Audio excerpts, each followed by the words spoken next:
Bienvenue sur le podcast d'Amanaska, le premier compagnon de voyage à vous proposer de découvrir Bali et les îles indonésiennes, tout en partageant avec vous des conseils, des informations pratiques, de l'actualité, pour préparer votre voyage et le vivre autrement.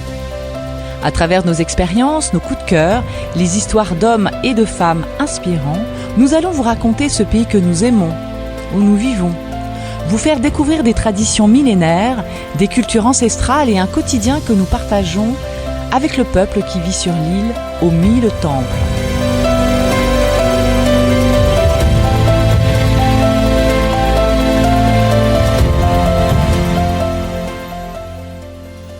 Om Swastiastu, bienvenue dans un nouvel épisode d'Amanaska Bali, le podcast. Aujourd'hui, nous allons parler d'un sujet tout à fait particulier, une question qui revient très régulièrement, ou même une affirmation qui revient régulièrement. Oui, vous savez, pour aller de Sanur à Munduk, nous avons vu sur Google Maps, il faut environ 1 heure. On a regardé sur les guides papier, on a vu le petit routard, le petit futé, et je sais quoi d'autre, et on a vu que les distances, c'était très court, donc on pouvait traverser facilement Bali et se retrouver de l'autre côté en moins de 2 heures, comme on dit, à vol d'oiseau.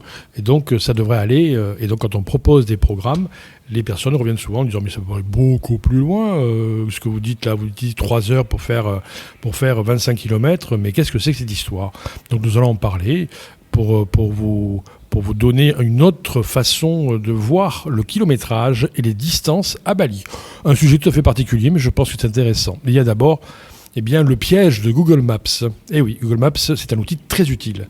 Ça permet de visualiser les régions, d'estimer les directions, de comprendre les grands axes et de se faire une première idée si on veut regarder un petit peu l'organisation d'un séjour à Bali. Nous, on ne s'en sert pas. Voilà, c'est pas compliqué, on ne s'en sert pas parce que ça remplace pas tout simplement la connaissance du terrain et nous connaissons bien. Donc, il ne sait pas toujours... Google Maps, comment vous allez vivre votre journée, vous allez passer votre journée, comment va être la circulation, il ne sait pas si vos enfants supportent mal le long trajet, il ne sait pas si vous venez d'arriver après 16 heures de voyage, il ne sait pas que votre hôtel est magnifique mais bien placé sur une petite route difficile, il ne sait pas que vous voulez profiter d'une piscine l'après-midi, il ne sait pas non plus Google Maps qu'il y a peut-être une cérémonie qui va vous ralentir sur la route ou un gros trou sur la route qu'il va falloir boucher, donc réparer, donc changer de route. Il ne sait pas que vous avez prévu trop de changements d'hôtel, c'est possible, hein. Et il ne sait pas non plus qu'il y a sur le trajet un magnifique coucher de soleil qu'il ne faut pas louper et arriver à une certaine heure. Donc Google Maps, il ne sait pas grand-chose en fait, hein. Et le danger, c'est pas d'utiliser Google Maps, bien sûr, on ne vous le déconseille pas, mais le danger, c'est de croire qu'il suffit de suivre Google Maps pour arriver à ses fins et pour arriver à destination. Un itinéraire sur Bali ne doit pas être construit. Quand je dis sur Bali, c'est la même chose sur la Sulawesi, sur Flores, sur Lombok, sur Java. C'est le même principe, hein. Un itinéraire ne doit pas être construit uniquement avec des temps de trajet théoriques. Il doit tenir compte de l'heure de départ, du type de route, du niveau de circulation, des arrêts, du rythme, tout simplement de votre rythme à vous, de la saison des pluies ou la saison sèche, des zones traversées, de l'état général du séjour. Et souvent, les voyageurs se trompent par rapport à ça en pensant que Waze ou Google Maps va faire le travail. Et c'est particulièrement vrai pour un voyage à Bali. En famille, par exemple, sur une carte, une journée peut sembler raisonnable. Mais si elle commence par une route longue, continue par 2 petites visites, se poursuit avec un déjeuner tardif, ajouter une cascade, et puis on finit avec un nouvel hôtel, les enfants ne vivront rien, ou très mal cette journée. Ils ne la vivront pas en tout cas comme une belle découverte, ils la vivront comme un déplacement interminable. Parce que Bali, c'est pas une île plate et linéaire. Et c'est la même chose, encore une fois, pour les autres îles, hein. Une erreur fréquente consiste à imaginer que Bali, c'est simple à traverser. C'est très simple à traverser. En réalité, Bali possède une géographie très contrastée. Le sud concentre une grande partie du tourisme, des routes d'accès, des hôtels, des restaurants, de l'aéroport aussi, et des zones les plus fréquentées. Le centre de l'île, c'est marqué par Ubud, de là où nous vivons, où nous avons notre agence, avec les vallées, les rizières, les villages, les temples, et puis les routes. Je suis bien là pour le savoir, les routes plus étroites. Et le nord de Bali, ça demande souvent plus de temps, car les routes traversent des reliefs, des montagnes, des volcans, des villages, des paysages agricoles, des montagnes, j'ai déjà dit, et sur les côtes plus éloignées, donc c'est plus long. Alors aller vers Munduk, Amed, Pamuteran, Sedimen ou certaines régions de Cargasen ne se vit pas comme un trajet dans une grande ville européenne. Pourtant, le Google Maps, par exemple, il ne prend pas en compte. La route fait partie du voyage, dit-on. Elle peut être magnifique, mais elle peut aussi fatiguer si elle est mal placée dans l'itinéraire. Une route de montagne peut offrir des vues superbes, mais demander plus d'attention. Et une route vers l'est peut être très agréable si elle s'insère dans une progression cohérente. Mais peut devenir aussi rapidement pénible si elle est prévue en aller-retour dans une région trop éloignée. Je me souviens d'avoir eu des voyageurs qui partaient de Sanour pour aller à Permuterran, qui sont passés par Munduk. Je les ai croisés, ils m'ont montré leur programme très fièrement. Et je dis, vous savez, vous n'avez pas beaucoup profité puisque vous passez 3 jours Munduk, Permuterran et vous revenez, vous n'allez pas beaucoup profiter. Mais non, ça va très vite. Regardez, Sanour jusqu'à Munduk, il faut 1h30.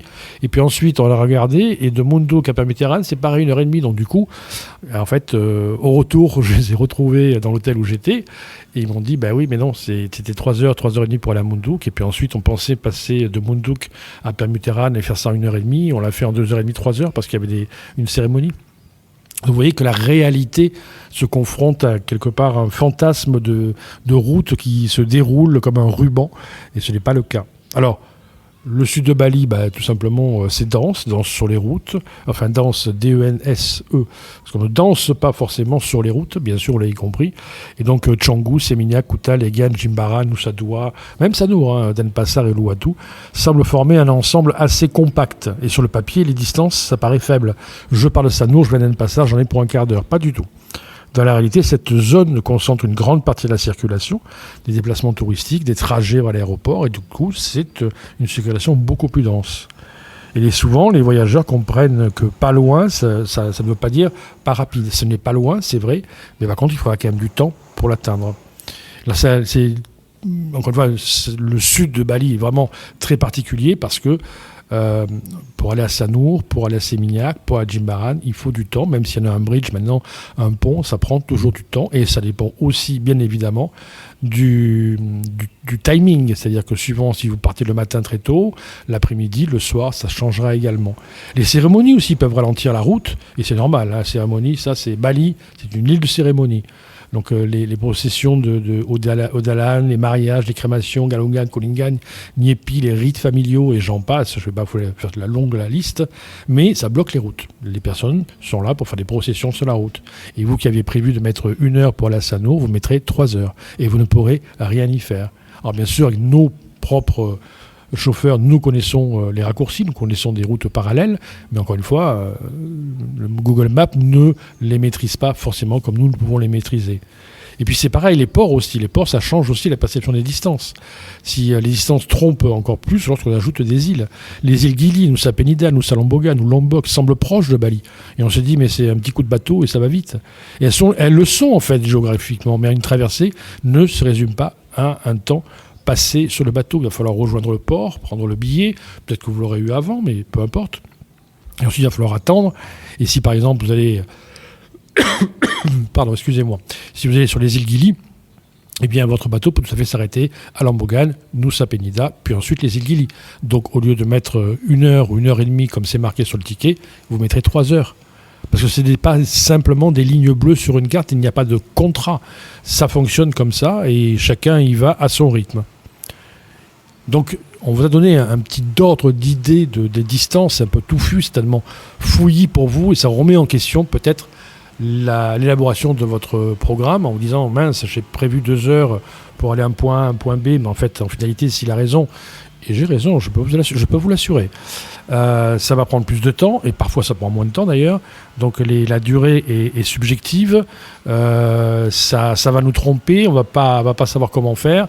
Appelez-nous tout simplement et on en parle ensemble, on peut répondre à vos questions et bien sûr créer avec vous ce voyage inoubliable. Parce que en fait, nous, on ne construit pas nos voyages uniquement à partir de cartes. Tout simplement, on vit sur place. Nous connaissons les régions, les routes, les ports, les guides, les hôtels, les saisons. Notre rôle n'est pas de compliquer le voyage. Notre boulot, c'est de le rendre plus fluide, de vous accompagner pour vous simplifier la vie. Donc nous regardons les trajets, les horaires, les enchaînements, les temps de pause, les hôtels, les activités, les jours plus légers, les arrivées, les départs, les éventuelles traversées en bateau, les routes de montagne, les journées à guide, les journées libres, bref. Les distances à Bali ne sont pas un problème si on les respecte. Il ne faut pas retenir de tout cela que Bali est difficile, pas du tout. Bali reste une île absolument merveilleuse à parcourir, et encore une fois, comme Flores, comme la Sulawesi. La Sulawesi, c'est la même chose. Vous partez de Makassar en passant par Bira, Tampé pour aller sur le pays Toraja. On pense qu'on va mettre 4 heures, on met 9 heures. Parce qu'il faut traverser la jungle, parce que la route est parfois difficilement praticable et nous le prenons en compte. Donc l'île demande une chose, c'est de ne pas être traité comme une carte miniature ou un simple itinéraire de Google Maps. Les distances à Bali ou dans les autres îles, ça trompe les voyageurs parce qu'elles semblent très simples. Et peut-être d'ailleurs que vous avez des amis qui vous ont dit « Mais non, tu vas voir, c'est facile, moi j'ai mis 2 heures. » Oui, mais ils ne sont pas tombés sur une cérémonie, ils n'ont pas eu peut-être pas mangé à midi. Enfin bref, leur voyage n'est pas le vôtre. Respecter les distances, c'est accepter que tout ne se fasse pas en une seule journée. C'est choisir les bonnes bases, c'est éviter les allers-retours. Ou les allers-retours absurdes d'ailleurs. C'est donner du temps aux régions éloignées. C'est ne pas transformer une île en un marathon. Par exemple, partir à Flores et décider que ça peut se faire en 2 jours alors qu'il faut plus de temps.